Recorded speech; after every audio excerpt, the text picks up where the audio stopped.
Sejak Puput dibawa ke rumah sakit, Amira tak henti-hentinya menangis.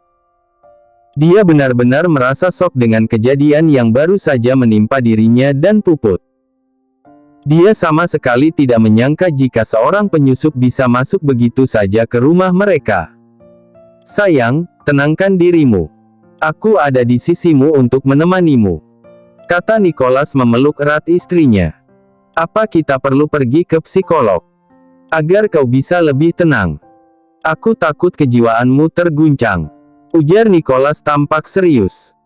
Seketika tangisan Amira terhenti dan menatap suaminya yang kembali memperlakukan dirinya berlebihan.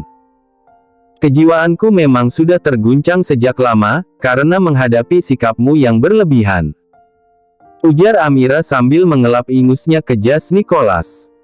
Nicholas hanya tersenyum pahit melihat tingkah istrinya yang jorok. "Untung kau istriku dan aku cinta," celetuk Nicholas lirih. "Aku tidak menyangka jika penyusup itu akan masuk ke rumah ini, Nicholas," komentar Amira. "Aku pun tak menyangka, sepertinya aku akan merekrut penjaga lagi. Aku akan mencari penjaga mantan pas pampres. Mereka pasti akan sangat terlatih," ujar Nicholas bersungguh-sungguh.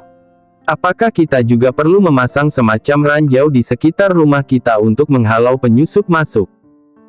tanya Nicholas meminta pendapat pada istrinya. "Kenapa tidak sekalian kau pasang tank di depan rumah kita?"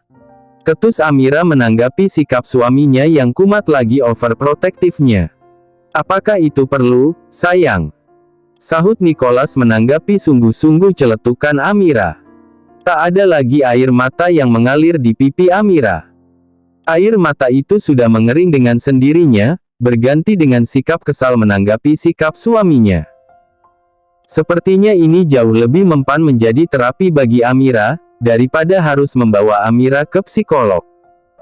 "Aku ingin melihat kondisi Puput, bagaimana kalau kita ke sana?" ajak Amira yang segera diiyakan oleh Nicholas. "Kau ada di sini?" tanya Puput saat pertama kali membuka matanya dan melihat Ken berada persis di samping ranjangnya.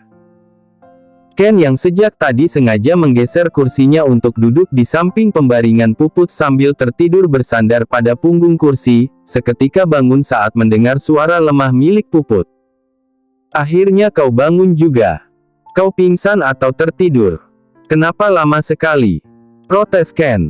"Hei, aku sedang sakit, jangan memarahiku," sahut Puput. Ken tersenyum merasa sangat lega akhirnya bisa kembali mendengar Puput mengoceh, itu artinya dia sudah kembali membaik. "Aku sudah berapa lama di sini?" tanya Pupil lagi. "1 minggu," jawab Ken. "Hah, selama itu?" sahut Puput terkejut. Ken kembali tersenyum karena berhasil menggoda Puput, kali ini lebih lebar dari sebelumnya. 5 jam. Tepatnya 5 jam 35 menit kau berbaring di ranjang ini, sambung Ken berkelakar. "Kau kehabisan banyak darah, hingga harus mendapatkan transfusi 2 kantong darah. Luka sayatan yang kau terima juga cukup dalam, jadi dokter melakukan beberapa jahitan. Jangan terlalu banyak bergerak, jika kau ingin segera sembuh," Ken menjelaskan kondisi Puput. Puput yang mendengar penjelasan dari Ken, justru berusaha untuk bangkit duduk. "Auh, ini sakit sekali," teriak Puput spontan saat merasakan nyeri di bagian perutnya. "Sudah kukatakan untuk tidak banyak bergerak. Kenapa masih bergerak juga? Apa perlu kuikat tubuhmu dengan tali?" seru Ken merasa kesal pada Puput yang tidak mau menurut apa katanya. "Aku hanya ingin melihat bagaimana luka di perutku. Dengan apa dokter menjahit perutku?" tanya Puput sambil meringis kesakitan. "Dengan benang wol. Agar perutmu bisa menjadi rajutan," celetuk Ken. "Apa?" sahut Puput. "Berhentilah menanyakan hal bodoh," kata Ken lalu menjita kepala Puput, kesal. Puput memegang kepala merasa kesakitan di bagian yang dijita Ken. Tak berani protes lagi, takut akan menerima jitakan yang jauh lebih keras lagi. "Kau mau makan?" Tanya Ken menunjuk pada sebuah nampan yang di atasnya ada berbagai makanan yang disediakan oleh pihak rumah sakit. Apa menu makanan di sini? Apakah ada mie ayam? Tanya Puput asal. Kulihat di sana ada ketoprak. Sahut Ken kembali ketus. Sekali lagi kau meminta hal yang aneh, kau tak akan lagi berada di pembaringan itu. Ancam Ken memasang wajah kesal. Justru Puputlah kini yang tersenyum girang karena berhasil membuat Ken kesal. Lalu di mana? Di hatimu. Goda Puput sambil tertawa kecil. Ken tak lagi bisa mempertahankan raut wajah kesalnya dan mulai sedikit tersenyum tipis melihat Puput sudah kembali bisa tertawa. Lega, sungguh lega. Seolah dia lupa betapa khawatirnya dia 5 jam yang lalu. Saat dia menggendong Puput yang tak lagi sadarkan diri untuk masuk ke ruang UGD. Satu kata yang bisa menggambarkan situasi Ken saat itu. Takut. Takut akan kehilangan Puput yang terlihat memucat dan kehilangan banyak darah. Beruntung semuanya sudah terlewati. Baiklah, aku akan menyuapimu. Kata Ken menggapai nampan berisi makanan di atas nakas. Puput menjengkitkan dahinya. Tidak percaya jika Ken akan menyuapinya. Aku rela sakit terus kalau begini. Celetuk Puput. Kenapa? Tanya Ken heran. Agar bisa disuapi olehmu setiap hari. Sahut Puput lagi dengan senyuman menggoda sambil menaik turunkan kedua alisnya. Ken tak mampu menyembunyikan guratan senyuman di wajahnya akibat celetukan Puput. Hanya mampu menggelengkan kepalanya untuk menyamarkan perasaannya yang sumringah. Makanlah. Ken menyendok nasi dengan porsi menggunung, lalu menyodorkannya ke mulut Puput. Hei, kenapa tidak sekalian saja kau menggunakan sekop? Mas Ken, Dek Puput sedang sakit. Sahut Puput mengeluarkan suara manja dan berlaga seolah-olah lemah. Sekali lagi Ken tersenyum. Tanpa sadar, sekarang Ken memang menjadi lebih sering tersenyum saat di dekat Puput. Baiklah, Ken mengurangi porsi nasi di sendoknya dan menyodorkan makanan itu ke mulut Puput. Seketika Puput mengernyitkan dahinya saat merasakan makanan yang baru saja masuk ke mulutnya. Kenapa? Apakah itu tidak enak? Apakah kau benar-benar ingin dipesankan mie ayam saja? Tanya Ken saat melihat ekspresi yang diperlihatkan Puput. Tidak. Rasanya 2 kali lebih enak dari biasanya. Mungkin karena kau yang menyuapiku. Lagi. Jawab Puput mengandung bualan, lalu membuka mulutnya meminta disuapi lagi. Ken hanya menggelengkan kepalanya dan kembali menyuapi Puput yang sangat lahap. Oh ya, Ken. Bagaimana keadaan Nona Amira? Puput mendadak mengingat tuannya. Nona Amira baik-baik saja. Hanya sedikit shock. Jawab Ken. Lalu wanita misterius itu? Tanya Puput lagi. Dia sudah ditangani oleh Tuan Roy. Tuan Roy membawanya ke kantor polisi bersama dengan orang yang menyuruhnya, jelas Ken. Jadi benar orang itu adalah orang suruhan. Sungguh keji, beraninya menyusup masuk dan ingin menyakiti Nona Amira. Ujar Puput merasa kesal mengingat kejadian yang dia alami. Ya, dan orang itu adalah Brandon. Tambah Ken. Puput kembali melongo. Brandon yang mantan kekasihnya Tuan Nicholas itu, kan? Seru Puput tidak menyangka. Jangan pernah katakan dia mantan kekasih Tuan Nicholas. Itu terlihat menjijikkan. Ken merasa tidak suka dengan kata-kata Puput membuatnya menjadi mengingat betapa menjijikkannya hubungan tuannya dulu. Ken, kemarikan ponselmu. Aku lupa tak membawa ponselku. Pinta Puput. Untuk apa? Tanya Ken heran, tetapi tetap memberikan ponsel miliknya.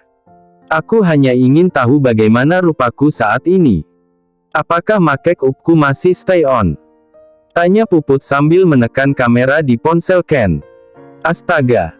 Kenapa kamu sempat memikirkan tentang nasib riasanmu itu? Protes Ken yang melihat Puput sibuk mengamati wajahnya dari kamera depan milik Ken.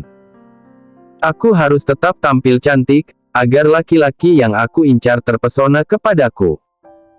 Ujar Puput tersenyum malu-malu ke arah Ken. Tanpa mengenakan makeup apapun kau sudah membuat laki-laki itu terpesona padamu, Put.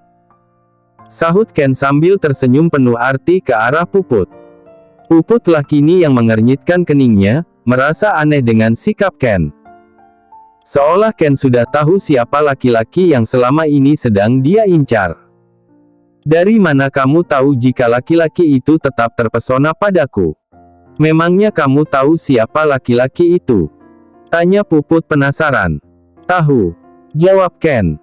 Kini Puput benar-benar terkejut hingga dia membulatkan matanya sempurna. Benarkah? Siapa? Cerca Puput. Aku.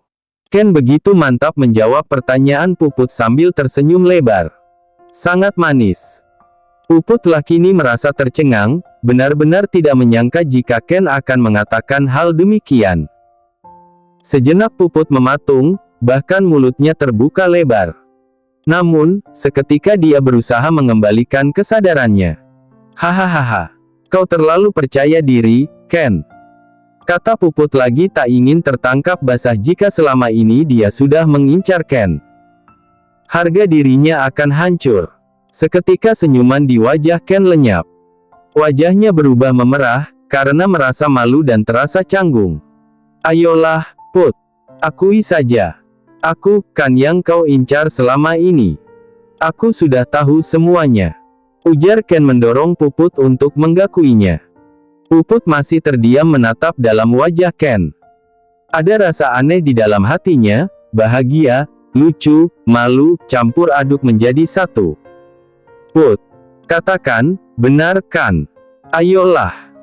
Kau sudah membuatku terbang karena merasa tersanjung dengan usahamu yang ingin berubah untuk menarik perhatianku. Kata Ken lagi memaksa Puput untuk mengatakan dengan jujur. Puput hanya menggigit bibir bawahnya, benar-benar merasa malu untuk mengungkapkan hal yang sesungguhnya. Bagaimana ini, aku tertangkap basah. Batin Puput. Brak. Bunyi pintu dibuka tanpa diketuk sebelumnya. Puput. Kau baik-baik saja? Tanya Amira yang menghambur masuk ke dalam ruangan Puput tanpa meminta izin. Puput sedikit merasa lega, setidaknya dia lolos sementara dari pertanyaan Ken yang memojokkannya. Ken terlihat segera bangkit dari kursinya dan mempersilakan Amira untuk duduk di kursi yang sebelumnya dia tempati. Nona Amira. Saya baik-baik saja, Nona.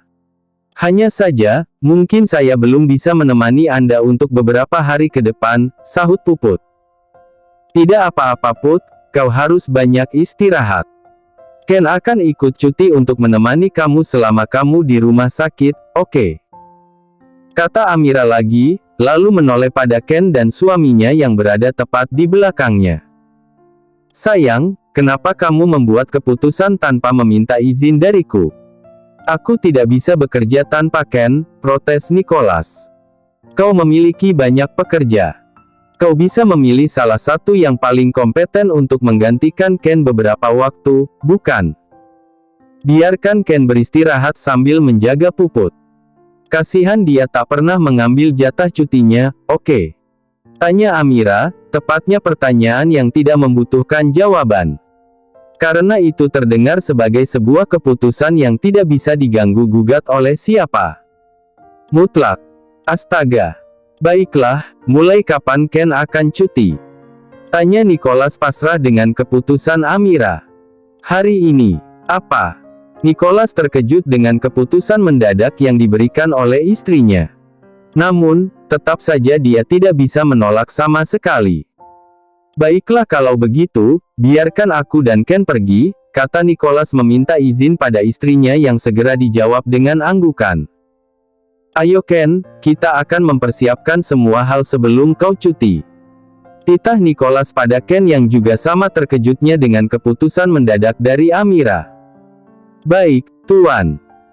Ken dan Nicholas terpaksa pergi menuju ke kantornya, meninggalkan rumah sakit untuk mempersiapkan hal-hal yang berkaitan dengan pekerjaan sebelum Ken benar-benar cuti. Aku hanya memberimu cuti selama 1 minggu. Aku akan mengatakan hal ini pada Amira. Aku tak bisa menangani pekerjaan ini tanpamu, Ken. Kata Nicholas. Baik, Tuan. Sejujurnya dia merasa sangat berterima kasih pada Nona Amira. 1 minggu bersama Puput sudah cukup menyenangkan. Ken tak sabar menanti waktunya tiba. "Nona, aku membutuhkan bantuan Anda," seru Puput pada Amira sesaat setelah Ken dan Nicholas pergi meninggalkan ruangannya. "Bantuan apa? Apakah ini terkait Ken?" tebak Amira. Puput hanya mengangguk pelan sambil menggigit bibir bawahnya. Merasa panik. "Apa? Ken sudah tahu, laki-laki yang selama ini aku incar adalah dia. Sungguh aku merasa sangat malu.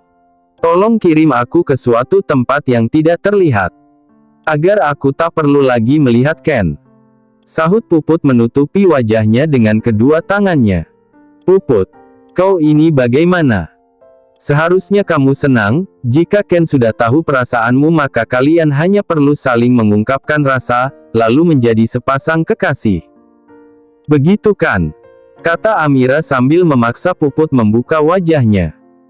"Tapi, bukankah itu terlihat sangat memalukan? Seorang wanita tertangkap sedang mengejar-ngejar seorang laki-laki. Bukankah itu terlihat aku tak punya harga diri?" Puput mengernyitkan dahi, membayangkan dirinya yang terlihat sangat rendahan di hadapan Ken selama ini. "Lalu apa maumu, Put?" Giliran Amira yang bertanya kesal pada asisten pribadinya itu. "Aku ingin Kenlah yang menyatakan cinta padaku, Nona. Bukan sebaliknya, agar terlihat jika Kenlah yang mengejarku bukan aku," terang Puput sambil tersenyum meringis. "Hadeh, Put. Zaman sekarang tak masalah jika seorang wanita yang terlihat mengejar laki-lakinya. Lagi pula banyak yang seperti itu. Jadi kau tak perlu khawatir tentang itu," Amira mencoba menenangkan. "Sekarang yang menjadi pertanyaan adalah bagaimana perasaan Ken kepadamu. Apakah dia juga suka kepadamu?" cerca Amira.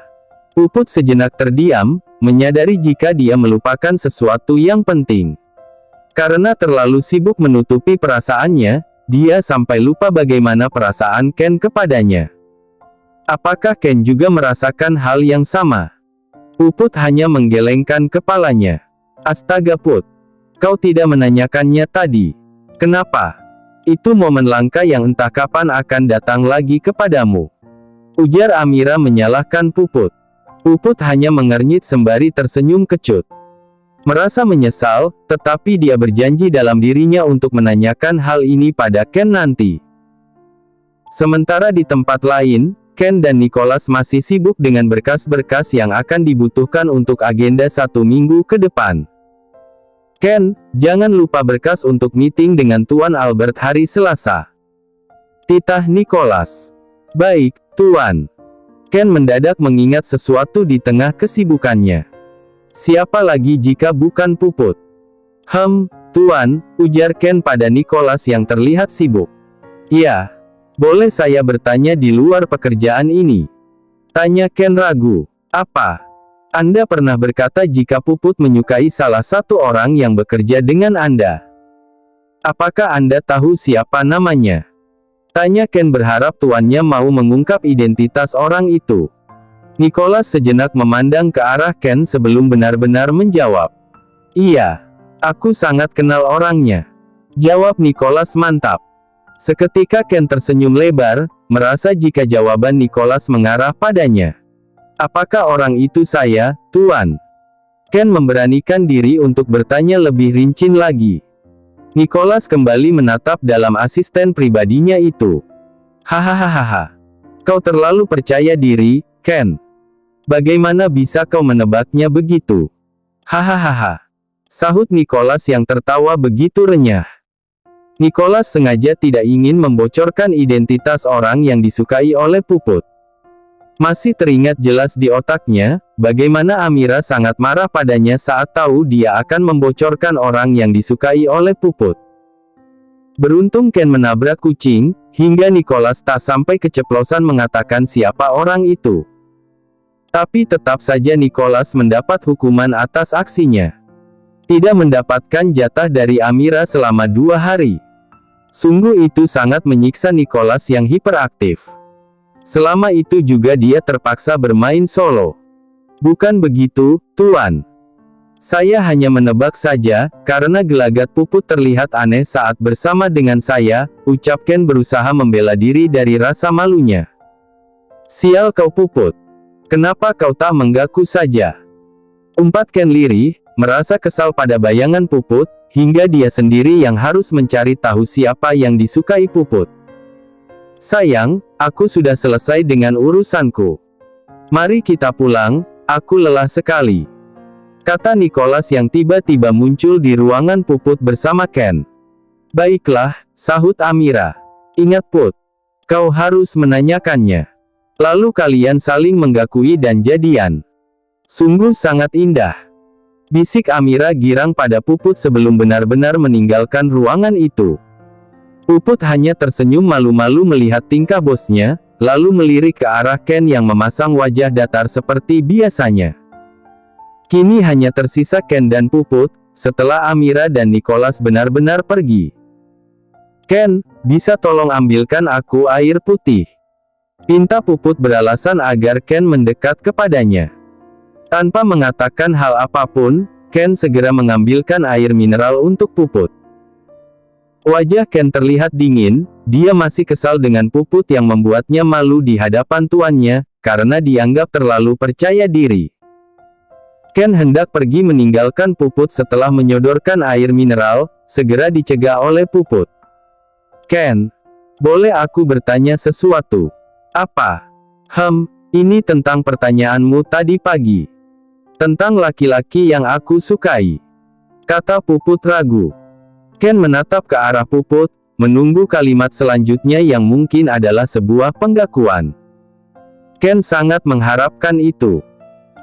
Puput hanya mengeluarkan bunyi dari mulutnya tanpa berkata apapun. Sesungguhnya Puput ingin memastikan jika Ken pun memiliki perasaan yang sama dengannya, sebelum dia menggakui perasaannya pada Ken. Apa? Teriak Ken tidak sabar. Apakah kau benar-benar berharap orang yang aku sukai selama ini adalah kamu? Tanya Puput ragu. Setidaknya jika Ken menjawab, iya, itu artinya Ken memang menyukai dirinya. Begitulah kesimpulan Puput. Tidak. Jawab Ken singkat dengan ekspresi datar. Dia sudah terlanjur malu untuk mengatakan, iya. Gengsi. Beberapa saat yang lalu dia sudah dibuat malu oleh Puput, karena dianggap terlalu percaya diri. Apa? Kenapa dia bilang, tidak? Seharusnya dia bilang, iya, lalu kami saling menggakui perasaan satu sama lain dan kita bersepakat untuk menjalani hubungan yang bahagia. Bukankah itu yang dikatakan oleh Nona Amira? Kenapa kenyataannya berbeda? Batin Puput terus mengoceh mengomentari jawaban Ken. Kini Puput dibuat mematung menatap ke arah Ken, bingung harus mengatakan apa lagi, semua terjadi di luar ekspektasinya. Puput pun tak akan mau menggakui perasaannya jika dia belum yakin Ken benar-benar menyukainya juga. Lalu kenapa beberapa saat yang lalu kau terlihat begitu percaya diri mengharapkan orang itu adalah kamu? Cecar Puput, kini giliran Puput yang mendorong Ken untuk menggakui jika dia menyukai Puput. Sialan, kau Put. Kenapa harus diingatkan tentang hal memalukan itu? Batin Ken mengutuk Puput. Aku tak berharap. Aku justru sedang memastikan jika laki-laki itu bukan aku. Cih, kasihan sekali laki-laki yang disukai oleh gadis sepertimu itu. Cibir Ken. Apa? Aku juga tak sudi menyukai laki-laki macam kanebo kering sepertimu. Kaku. Balas Puput tak terima dicela. Jadi siapa laki-laki itu? Sebutkan namanya. Perintah Ken yang semakin penasaran. Willy. Spontan Puput menyebut nama Willy begitu saja. Willy. Rendah sekali seleramu. Ken terkejut juga mencela Puput. Puput pun tak pernah menyangka jika nama Willy akan keluar begitu saja dari mulutnya. Hei, Willy orang yang sangat baik. Lagi pula aku suka pria yang matang, kilah Puput. Ken menaikkan sudut bibirnya masih merasa tak percaya dengan alasan Puput. Matang katamu. Willy bukan matang, tapi busuk. Dia terlalu tua untuk disebut pria matang, bahkan dia lebih pantas menjadi kakekmu. Seru Ken yang tiba-tiba merasa jengkel dengan laki-laki bernama Willy. "Hei, kenapa kamu mendadak menjelek-jelekkan Willy? Memang dia jelek," ujar Ken mendengus kesal lalu berlenggang pergi. "Ken, kau mau kemana?" teriak Puput pada Ken yang hampir meraih gagang pintu. "Mau keluar cari angin? Bukankah kau baru saja keluar bersama Tuan Nicholas? Otakku kehabisan udara segar. Di sini terlalu sumpek," seru Ken sambil membanting pintu. "Dia aneh sekali," komentar Puput pada sikap Ken. "Dan aku jauh lebih aneh, kenapa aku mengatakan Willy orangnya? Astaga bodohnya aku." Puput meruntuki kebodohannya sendiri. Sementara di tempat lain, Ken mengeluarkan sebatang rokok miliknya lalu menyulutkan api pada ujungnya. Menghisap dalam-dalam, lalu menghembuskan asapnya hingga menyeruak ke sekitarnya. Ken bukan seorang perokok sebenarnya. Dia sudah lama sekali meninggalkan kebiasaan itu. Hanya saat sedang merasa kesal dan stres, biasanya dia akan mengambil sebatang rokok untuk sedikit menenangkan hatinya. "Willy. Kenapa aku tak pernah menyadari jika Willy lah orangnya? Selama ini mereka memang terlihat dekat, tapi aku tak sangka jika Puput memendam rasa pada orang tua itu," kata Ken pada dirinya sendiri. Dia benar-benar merasa kesal. Wanita yang dianggap suka padanya justru suka pada orang lain. Dan orang itu berada jauh di bawah standarnya. "Willy, akan kubunuh kau," geram Ken pada bayangan rekan kerjanya itu. "Heci." Willy mendadak bersin tanpa sebab. "Pak Willy, apakah kau sakit?" tanya Amira yang baru saja masuk ke dapur. "Nona Amira." "Ah, tidak Nona. Mungkin ada seseorang yang sedang membicarakan aku." "Ada apa Anda kemari, Nona?" tanya Willy merasa heran nona mudanya masuk ke dalam dapurnya. "Aku hanya ingin mengatakan padamu untuk mengurangi porsi makanan yang akan kau antar ke kamarku." "Sementara ini tak ada Puput, tak ada yang membantuku menghabiskan makanan yang kau bawa," terang Amira. "Jadi selama ini, Puput ikut menghabiskan makanan Anda, Nona? Saya kira porsi makanan Anda memang banyak." Senang sekali menjadi Puput, pantas sekarang badannya menjadi berisi, dia makan makanan yang bergizi. Komentar Willy. "Tak apa-apa ketimbang mubazir, bukan?" sahut Amira. "Sayang, kau ada di sini," seru Nicholas yang akhirnya menemukan istrinya di dapur. "Aku hanya ingin membicarakan tentang menu makanan pada Willy," lapor Amira. "Kemarilah." Nicholas menarik tangan Amira keluar dari dapurnya. "Aku ingin memberitahumu, jika sebentar lagi akan ada seseorang yang datang untuk menjadi pengawalmu," terang Nicholas. "Pengawal baru? Bagaimana dengan Puput?" "Aku tak ingin dia digantikan," protes Amira. "Dia akan tetap menemanimu, sayang. Puput menjagamu di dalam kamar, sedangkan Andre menjagamu di luar pintu," terang Nicholas. "Laki-laki? Ya, mantan pas pampres. Aku kira dia jauh lebih mumpuni dari Puput. Tapi, melihat hubunganmu dan Puput sudah sangat dekat, sepertinya kau tak akan setuju jika aku menyingkirkan Puput, iya bukan? Apakah itu tidak berlebihan, Niko? 2 pengawal hanya untuk menjagaku di rumah," protes Amira pada sikap berlebih suaminya. "Biarkan saja. Aku hanya tidak ingin terjadi sesuatu denganmu, sayang. Bahkan jika ada seekor lebah yang berani menyengatmu, akan kuhancurkan koloninya," kata Nicholas memasang wajah garang. Lalu kembali memasang wajah penuh kasih sayang, mencium mesra istrinya tepat di bibirnya.